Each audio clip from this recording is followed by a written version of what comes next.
welcome back to Rolling Solo. My name is Adam Smith. We are going to continue our playthrough of Wild Assent from Lazy Squire Games, picking things up where we left it off in the last video, which was the encounter rules overview, as well as part number 1. We went through a full game round with rules instructions. Now we're going to go ahead and start speeding up the process and only stopping when we hit something brand new that you haven't seen before.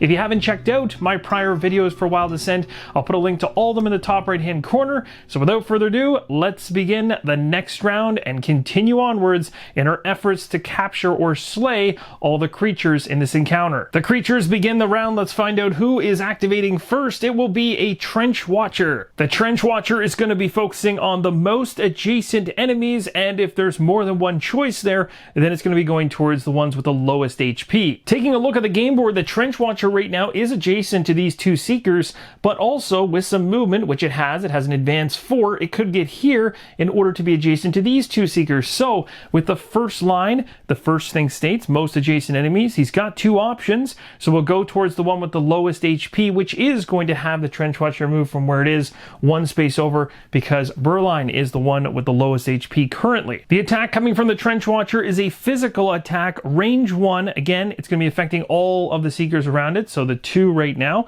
It's going to be a 4 BD or 4 base damage and 2, 4, or 6 attack dice depending on its threat level. In this case, it will be 2 dice. So let's go ahead and roll and find out what kind of damage is coming our way here. Got ourselves a special and a success. At the end of the day, both of these count towards successes, so that's going to be 6 total. Let's go ahead and do our defensive ability of Sidestep for Fawny, see if she's able to sidestep away from this damage. 6 is a pretty lofty amount. No, not going to happen. So 6 physical coming through. She has 2 defense right here. So 4 getting through total will knock her down from a 22 down to an 18. Berline is going to go ahead right now and use just his regular physical defense right here to drop that 6 down to a 4. 4 damage coming through, dropping from 17 down to 13. However, I just realized something. You can see right here that Berline is right up against the partial cover, which does give him a +1 to his defense, meaning that only 3 got through, so his health is actually going to go back up by 1. Moving right into the Seeker's turn, who am I going to activate? In this case, it's really tough. There's lots of options. I've obviously got a one-on-one duel going on here, a 2 versus 1 over here, and this Trench Watcher is being a big-time pain as it doles out lots of damage across the board. But I do have a clear shot at the back of the Lava Fiend right now with Ilithania, which might be worth taking advantage of in order to maybe take it out. It currently has 8 health, and I think with the +2 that I get from shooting from behind, I might be able to take it out. I've had Ilithania move a little bit closer, not too much, because remember, if I hit the Lava Fiend, it has a really nasty defensive ability that if I'm adjacent to it, it's going to dole out some damage. So I don't want to be too close, but I want to take advantage of some of my movement and get a little closer to the action if I get lucky enough to take this thing out. So we're rolling 5 dice, and we've got 2 going into this, plus an additional 2 for it being an attack from behind. Let's see how this pans out. We're looking for high success. That's pretty good. And it's even better because we got 2 specials, so we have 4 going in, 5, 6, 7, 8, so 8 total. When she lands 2 specials, as it states, on special times 2, assign the damage, which means it goes straight through past defenses. That's a nice bonus in this case, but it's not going to affect gameplay whatsoever because the Lava Fiend doesn't have any physical defenses at all anyway, so this 8 damage is going straight through, and guess what? It's exactly what we need to take it out. So this works out perfectly. It's also worth mentioning the adjacent full cover terrain that's beside the Lava Fiend doesn't give any additional defensive boost. It's strictly there to just completely mess up line of sight. So again, 8 damage going through the Lava Fiend. It takes this marker all the way down to the 0 mark. It is gone as well as the creature on the board. And just like that, our Lava Fiend has been removed. Now it's a 4 versus 3 fight. So things are swinging a little bit to our side, although the Phoenix is pretty nasty, being a higher threat level, so we probably more so evened out. But we're going to go ahead and grab the next instinct card. We'll also put an exhaust token on Ilithania, so that has been placed. Let's find out who's activating next. It is, look at that, it ends up being the creature we took down, and this is perfect because I can explain to you the benefits of this. If you pull an instinct card when you've taken out a creature that doesn't exist on the game board because you've either been captured or slayed, then nothing happens. So you literally get a breather. Now, this break you're only going to get for so long. Once that instinct deck runs all the way through, that's when you go back through it to check for any creatures that are no longer part of the encounter, removing those cards, and then reshuffling the deck back together. So you have to deplete it all the way. So it gives you some strategy to go after some creatures that you may have not seen many instinct cards come up for, to eliminate them, knowing that it's going to give you a free pass for a certain number of turns later on. This can really help with capturing creatures. Zaxis is going to activate next. I'm not choosing to move him anywhere. I'm happy exactly where he is. He's going to go ahead and use his action instead of doing an attack or something else off of his character board. He's going to capture. So he's going to grab a token for the capturing side, which shows some wonderful hooks on it. The other side is for when the creature's been captured by that hook. So we're going to go ahead and place that token half in his field and half in the creature's field to denote that we've got our hooks in. I want to talk quickly about the requirements for attempting to capture a creature by placing the capturing token as I did with Zaxis. So when you're deciding whether or not you want to attempt to capture a creature, you need to think of a couple things. First off, the creature's health has to be at half or less to even be able to do this capturing action. And it's a two-part action. You're going to do it as a capturing on the one side of the token, and the next time that Zaxis activates, if he's still in position and everything's going well, he's going to spend another action to flip that token over to the captured side, take a damage for that, and we've got one of the sides committed. Now, how many of these captured tokens do you need to actually get a creature? Well, it all comes down to their threat level +1. So essentially, if a creature has a threat level of 2, it's going to end up being 3. So the Phoenix in this case is a great example of that. All the other creatures in this encounter are threat level 1, so they'll need 2 of these captured tokens on them before they're fully captured. Now, a creature's health is only important when the first seeker attempts to capture. Healing the creature above half health will not free the creature or prevent other seekers from capturing it. With all that said, let's go ahead and pull an instinct card as Zaxis' turn is over, and we'll find out what happens next. And we ended up getting the Chimera. So this is going to activate the creature that Zaxis is literally trying to capture right now. So what happens in these situations? Well, the individuals that are trying to capture the Chimera, instead of it activating all of its AI as it normally would, it's got hooks wrapped around it currently. And so because of this, it's just going to dole out damage to the individuals trying to capture it. The damage that comes through in this way every single time will be assigned damage, which means there will be no physical defense that you'll be able to put in there to stop this damage from coming through. So Zaxis is going to take one hit, dropping him from 26 to 25. I'm going to go ahead and have Burline activate next. He's going to take a step north, so for one movement, just backing up a little bit, and is then going to go ahead and do a magical attack from range. He's got a range of 2, and we'll go ahead and roll 2 dice. He has 4 BD going in. The major reason for moving Burline back 1 is mainly because of the retaliation that comes from the Trench Watcher within a range 1 if somebody happens to hit it, which I do not want to happen. So I'm going to go ahead here, roll my dice, and again, Burline gets a reroll on this if I don't like what I see. So that's pretty bad. His ability states on attack as a pass ability may reroll 1 or more attack dice. I'm going to roll both of these. Of course, I have to keep the second results. A little bit better, ends up being 5. So 5 damage heading towards the Trench Watcher, 0 for resistance on the defense side of things, so that's going to be 5 straight through, dropping it 1, 2, 3, 4, 5. It does have a defensive ability right here, but as I mentioned, that was part of me moving away, was to avoid being retaliated against. Time to find out what's coming at us for the creatures next. It's the Chimera again, so it's going to be another damage coming to Zaxis. The next Seeker to activate, which will end off the round, is going to be Fawny. She's currently right here. I was very tempted to have her move over here and start attempting to help capture the Chimera, but instead, being that the Trench Watcher is so low on health, it might actually make more sense for us to slay it right now, so we don't give any opportunity to the Phoenix to potentially heal that Trench Watcher, which doles out some serious damage to adjacent creature or adjacent Seekers around it, which is not good. So So what I'm going to do is actually something kind of cool. I'm going to use Fanny's ability, which is a vault ability. It's a free action. I can spend 3 speed of my 5 movement to be placed on the field on the opposite side of an adjacent field. Basically meaning I can hop straight over top of this trench watcher. So using 3 of the 5 movement, I've hopped right over. I'm next going to use the other 2 movement, one to back up here, and then another one to turn to be facing to make an attack. And I have a range 2, so I can actually pull this attack off. I don't get any boost though from being behind the trench watcher, as we know. The reason I did this was because now I'm at least adjacent to the partial cover, so if I ever get hit by another creature, I've got additional defense there as well, rather than staying on the opposite side. Her ability to hop over a creature is really handy.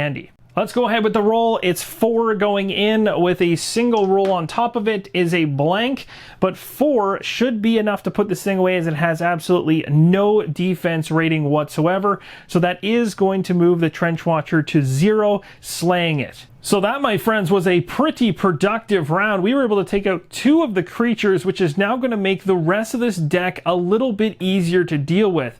Now, the one thing that I've just realized is by taking out those 2 creatures and only having the Chimera and the Phoenix left, we have to remember the really nasty surprise of the Phoenix, that if I happen to go ahead and capture the Chimera, it comes off the game board at that moment, and then because the Phoenix would be the last on the board, it would fly away. So I need to think strategy-wise as to the timing of my capture, or whether I should actually break that action with Zaxis and change up my strategy. With the final exhaustion token going on our Seeker, we've now finished another round, so all of these tokens can come off, and we're going to go to the Instinct deck to see which creature is activating next. It is going to be the Phoenix. The Phoenix is activating right now. It's going to be targeting itself. It's going to be halting, which means it won't move. If the Phoenix has rebirth, which it does currently, then we remove all status effects and heal itself for 2, 3, or 4. So in this case, it'd be 3 because it's a threat level 2.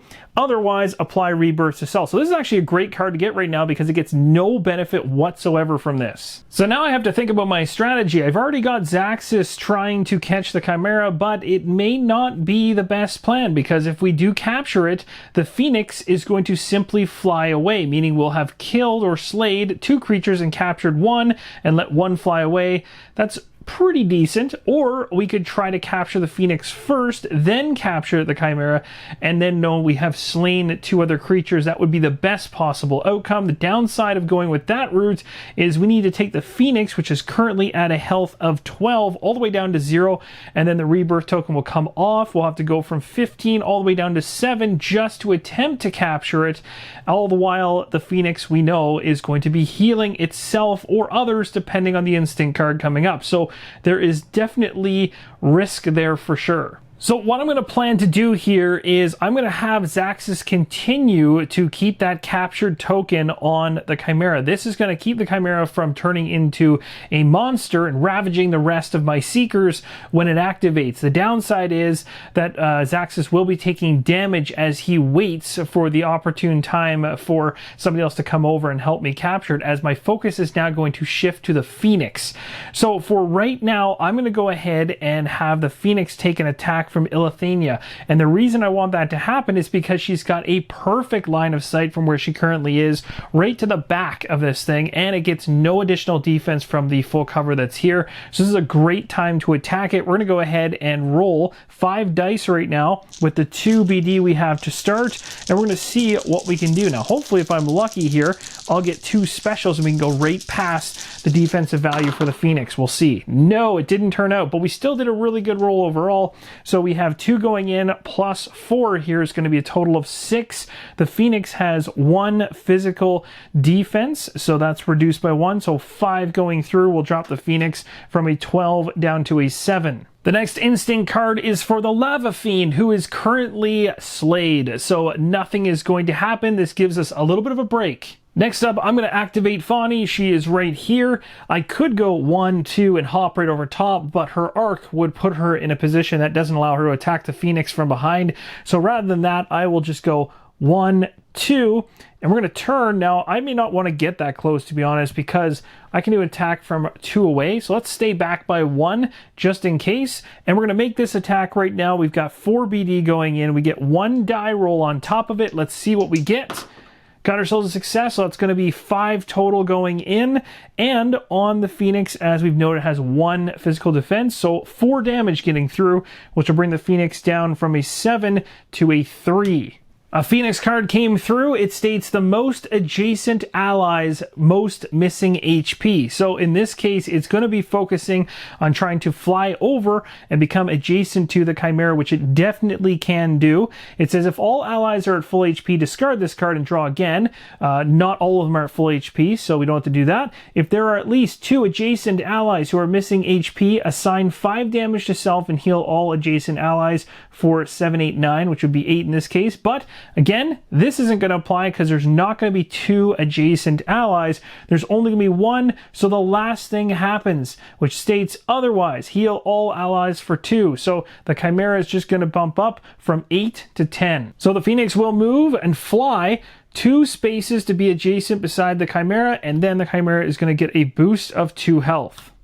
So not too bad. The Phoenix has flown right over top of this full coverage terrain and is now sitting right behind the Chimera. And also, as you can see right here, the Phoenix has been taking some hits and is close to losing the rebirth token, which is what I'm trying to accomplish. So going into my next Seeker turn here, I currently have Zaxxas left, who is right here with this individual. I could activate him, but I think now that the Phoenix has actually gotten closer to Burline, I think it makes sense for him to try and make an attack. He has a range of 2, so I don't have to get that close.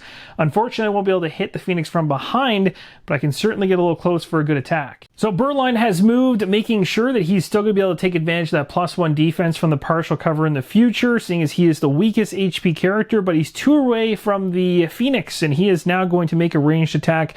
It's a magic attack with 4, and I get 2 dice to roll as well as a reroll if I don't like what I get here. So let's go ahead and find out what happens. Got ourselves a special and a success, so 2 successes, so that's going to be a total of 6. I really don't have any need to necessarily re-roll this, and even better, he has a passive ability called Firestream, so Burline's attacks assign 2 damage to enemies adjacent to his target. So basically, the Chimera that got the 2 healing is going to lose 2 right now, go back down to 8, which is fantastic. So we have 6 damage coming through, -1, so it is a total of 5. We didn't even need that 5 in order to slay the Phoenix, but remember, we don't get to fully slay it, as it states right on its card, Rebirth. So we're going to be instead discarding the Rebirth token at this point, and then the Phoenix is going to go ahead and heal all the way back up to 15, and we'll have to work our way down to 7 at this point to get a chance or an opportunity to get our hooks in. That's going to end Burline's activation. We're going to go ahead now and draw the top card, see what we get next. We have Lava Fiend, so we do get a break here as the Lava Fiend has been taken out. This is the advantage to knocking out those smaller, more pesky minions early on, although this always won't work out perfectly for you, so your strategy will need to shift all the time. The last person that needs to activate is Zaxxas. He's simply going to go ahead, flip his capturing token over to the captured side, but remember, we need to have 2 of them on there to get the Chimera. So right now he's just flipping the token and he takes a damage for doing so. So this token right here is going to be flipped over to its captured side and 1 assigned damage coming through. That's going to complete another round of play. These tokens are going to come off the character boards. We'll draw another instant card, and we have a Trench Watcher. Luckily enough, we don't have to worry about it, so we get some more time. Let's work towards hitting that Phoenix even more. We really want to take advantage of the fact that we have Ilithenia right here. So 1, 2, 3. She's still within range, doesn't even need to move at all, and the Phoenix won't be getting any advantage from the full cover in terms of defense, which is great. So I'm going to go ahead right now and make an attack. So it's going to be +2 for the back attack, 2 BD going in, as well as 5 dice. And I'm really hoping for a big time hit here that'll get us to a spot where one of our characters can run over. Seekers can try to potentially capture this thing or start that process. So here we go. All right, so not as good this time around. I ended up getting 3 successes on top of the 2 that I have, which is a total of 5. And then another 2 on top of that is a total of 7, minus the 1 defense from the Phoenix, so 6 going through. 6 damage is going to take it from 15 down to 9, which is not enough. It needs to be at 7 in order for us to be able to get our hooks in. Our first Seeker of the round has been completed. We'll go to the Instinct deck to find out what the creatures are doing. We have a Chimera activation, which is not going to happen as we've currently got a token on the creature, so 1 assigned damage is coming through to Zaxxas. I'm going to activate Fawny here. She is going to move 1, 2, 3, 4, and then do a full 180 in order to do a range attack of 2 against the Phoenix with its back exposed. 4 BD going into this, plus the 2 from hitting it from behind, and the 1 die roll is a blank. So nothing on that, but we have 6 going into this. The Phoenix has defenses of 1, so 5 damage through is going to drop the Phoenix from a 9 down to a 4, and we've definitely got it at the spot now where we can attempt to catch it. We'll exhaust that Seeker and move on to the Instinct deck as it gets towards the end, and very soon all of those breaks we've been getting from the creatures we've taken out are going to disappear. Lava Fiend, there's one for us. That's fantastic. And now we can go ahead with either Burline or Zaxxas. I'm going to activate Burline. He is going to move 1 to get right in front of the Phoenix, and he is going to place a capturing token right in between his space and the Phoenix. An exhaust token goes on him, and we can move to the Instinct deck to find out what happens next. The Phoenix. Oh, I'm glad we got the hooks in just before that card showed up. So most adjacent enemies, again, this won't matter because we currently have the capturing token on it. So Burline's actually going to take some damage here. So dropping from 14 down to 13. The last Seeker to activate is now Zaxxas, staying put, taking 1 assigned damage for holding the reins. That final exhaust token is going to end this round, so we'll take all the exhaust tokens off every single Seeker, go to the Instinct deck, and see what we get. A Chimera has been pulled, so that's going to be another assigned damage going over to Zaxxas. We are very, very lucky that we were able to get the hooks in on both of them before the Phoenix was able to heal up. That Phoenix card that came up moments ago, if it had have happened earlier before Burline was able to get the hooks in, that would have caused us some serious grief. There is always a risk. I've played this off camera multiple times in different scenarios with different creatures, and when the Phoenix is involved, it is very tough. And speaking about the Phoenix being tough, I just realized I have not been triggering the scouted location ability whenever the Phoenix card comes up that my characters are going to take damage. So I'm going to sort that out right now. I already looked through this deck to determine how many Phoenix cards have been drawn in this video. So I'm catching up now. Don't worry, there won't be any major game impact because it's just damage coming to my characters. But basically, each of my characters are going to be hit for assigned damage of 3, which is pretty vicious for everybody besides Fawny, who has the opportunity to roll a die for each one, hoping that she can block a couple of them at least. So let's go ahead and roll for each of the 3 for her, and we can ignore the attack if we get a special. So the first one, blank, so 1 coming through for sure, 2 coming through, and 3. So it didn't matter. Every single one of the Seekers are taking 3 damage. And this should have been done every single time one of the Phoenix cards came up. That was just a slip on my part. So 1, 2, 3. 1, 2, 3. You can see this is changing things quickly. 1, 2, 3. And 1, 2, 3. Now we're going to move forward with trying to capture all of these creatures. We want to make sure that we capture the Phoenix first, though. So I'm going to go ahead with Fawny here. She's going to activate first and move 5. So 1, 2, 3 to be right behind. And a capture token is going to go on the Phoenix. We now have 2. It's a capture ring token. It'll have to be flipped over later on. That is her turn done. Moving to the Instinct deck, we pull the card and we have a Trench Watcher, which nothing bad will be happening. We get ourselves a break. So next up, I'm going to go ahead and have Burline activate, and all he's going to do is he's going to flip over his capturing token over to the captured side. So we've got 1 of 2 on the Phoenix and 1 of 2 on the Chimera. Moving to the Instinct deck, let's find out what's happening next. Phoenix. So we know right out of the gates here, we got to activate the scouting location first and foremost. Let's go ahead and roll for Fani, see if she can negate it. She cannot. So every single seeker is going to take one. Ouch. So down to 9 for Berline. Fani's down to 14. Zaxxas is down to 16. And Ilithenia is down to 17. But we're not done yet, because not only did the location scout card trigger here, but we also now have Berline and Fani both trying to capture the Phoenix. So both of them are going to take an assigned damage. Fani can roll again to see if she can sidestep this. She cannot. So another damage coming through for both of them. So Fani's going to drop down to 13 and Berline is going to drop down to 8. Next, I'm going to have Ilithenia activate, and in hindsight, I should have actually moved her to this position, as she is a movement of 4, so 1, 2, 3, 4, whereas Fani was actually over here somewhere, but had 5 and could have easily gotten into position over here. Unfortunately, she's going to be able to go 1, 2, 3, 4, which doesn't get her right beside in order to put a token down, so I've kind of shot myself in the foot a little bit here. Next card coming off the top of the Instinct deck is the Trench Watcher. So we do get a break here, but it's simply just going to be Zaxxas going last, holding on to his token there, taking a damage, dropping him down to 15. At this point, the exhaustion token would go on him, which would reset all this stuff, taking all the tokens off. Brand new round, but you'll notice we burnt through the Instinct deck for the first time. So what do?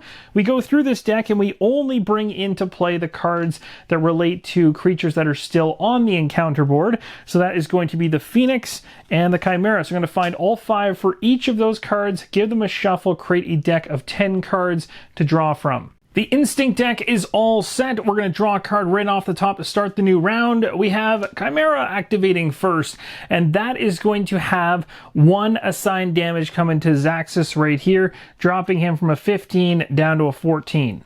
At this point in time, I'm going to stop and clarify something around capturing. It's something you've probably noticed in the pinned comment, as I mentioned it there, as well as the video description, around the positioning of where the Seekers need to be in order to place this capturing token down. I had said originally that it had to be in an orthogonal position, so basically north, south, east, and west. However, after confirming with the designer of the game, you are allowed to capture on a diagonal. The reason I thought this couldn't be done is because a token stated in the rulebook said it had to be half on and half off the fields that it is involved with, and obviously if you're doing that on diagonal, it's actually split into 4 different fields. But now you know you can go ahead and capture a creature on a diagonal. So this is going to change my thoughts around this Seeker right here. Ilithenia was going to move to this position right here, and I was going to have her, for the first time this game, use her Swift Kick ability, which is unlocked on the right-hand side of her character board thanks to us having the creature pens,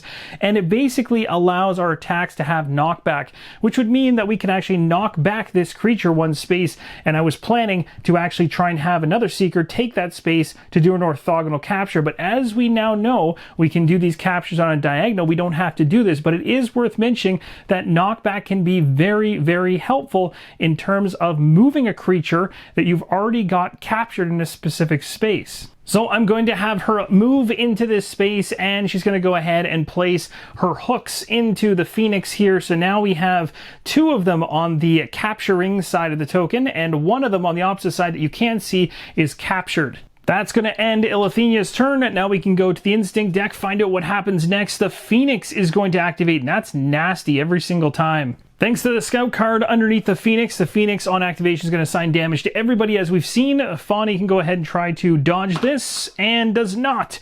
So everybody is going to be taking a hit. So Berline's down to 7. That's getting quite low. Everybody else is dropping down by 1. And you know what is extra nasty? We now have 3 people trying to hold on to the Phoenix while capturing it. So Berline's going to take another one. We're going to go ahead and roll for Fani, see if she can actually ignore this one, and she cannot. So that's another one coming through. And the only other person holding on to the Phoenix is back here. Zaxxas is the only one that's actually not capturing the Phoenix at the moment. So that was a lot of damage to take pretty quick. I'm going to have Fani activate next. She's going to take her capturing token, flip it over to the captured side. The second she does this, she takes an assigned damage, but she can try to sidestep to avoid this damage. We'll see if that pans out. Things have not been working out that way. Hey, we finally got it. Look at that. No damage through. This is getting pretty sketchy. All of my Seekers are holding on for dear life. Every time I pull one of these cards, I'm getting a little bit more worried. Oh my gosh, Phoenix again. It's like it knows it's trying to be captured and it does not like it. So it's going to go ahead and do what it's done before. Another round of damage. Fani will try to block the first one. Does not. So everyone's taking 1. So 1 and 2, 3, and 4. And then that was just for the scout card. And then everybody that's holding on to the Phoenix, Fani does get to roll for that as well and does not succeed. So that is going to be Burline down to 4. He is getting really close to being downed. We have down to 9 here for Fani.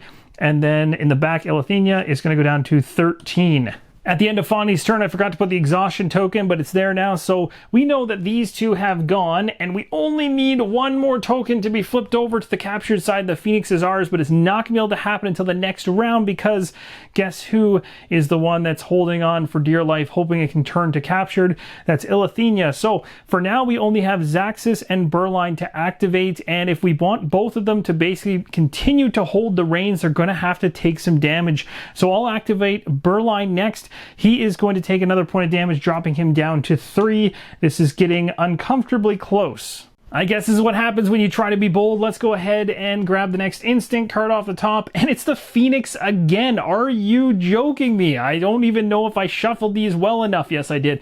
But for some reason, the Phoenix wants to kill us.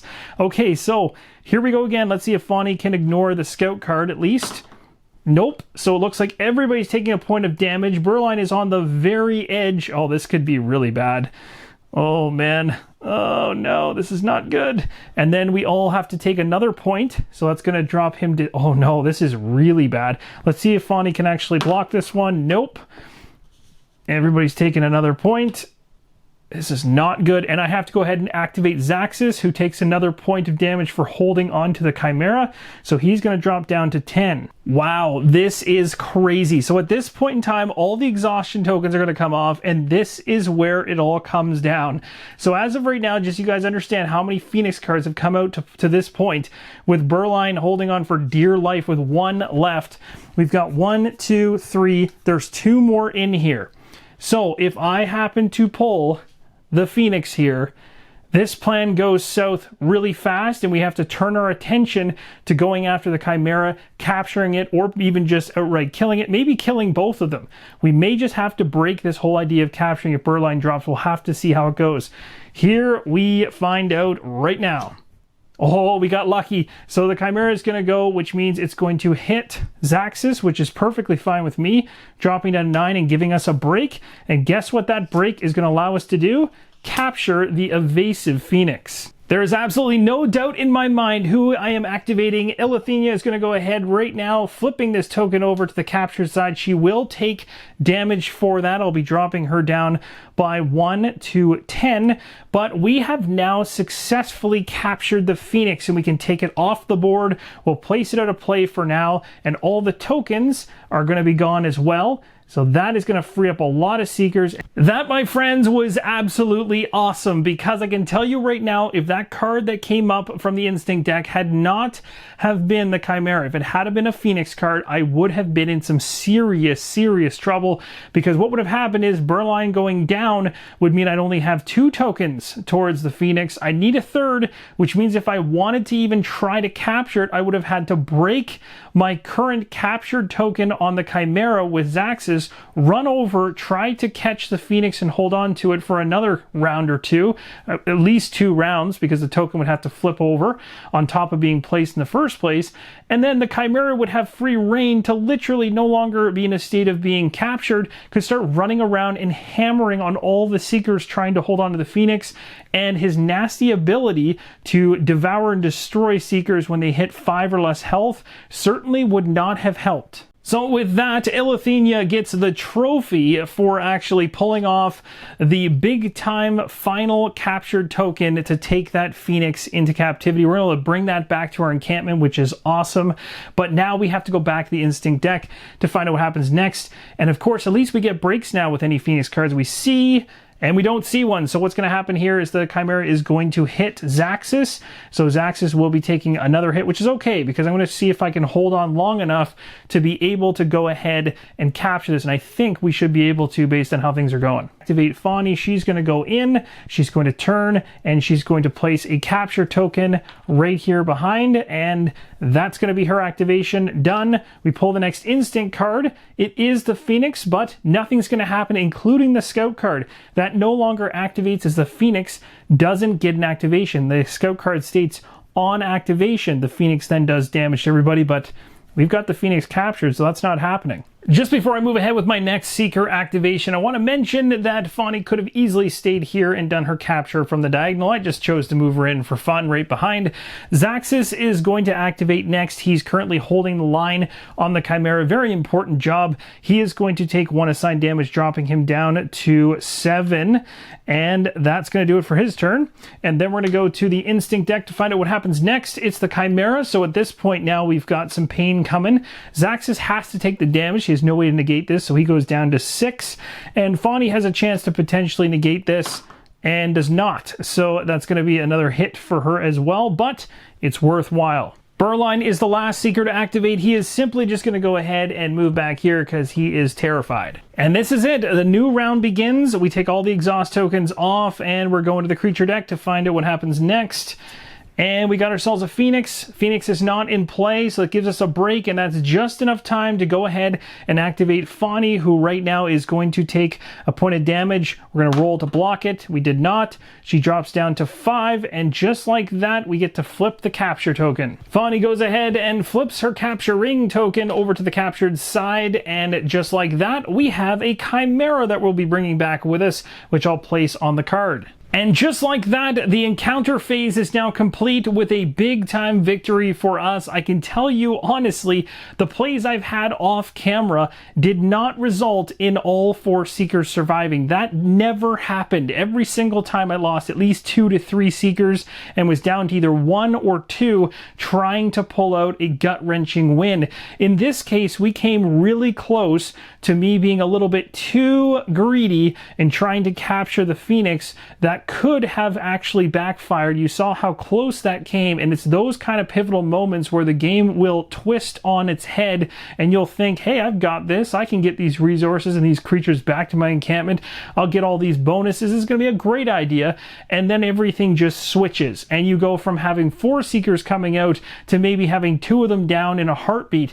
So our Seekers will be returning back to their encampment with a Phoenix, Chimera, and 2 slain creatures as well. We'll be talking about all the rewards and benefits we get from those, as well as the encampment phase and how the whole thing operates and flows in the next video. If you stay tuned, you'll be able to check that out, and once you've seen that upcoming video, you will have a full understanding in the hunt mode of the game how a full season operates. And with that knowledge, you'll be able to go out into the wild on your own and hopefully survive. Until the next episode, thanks for watching, and as always, keep on rolling solo.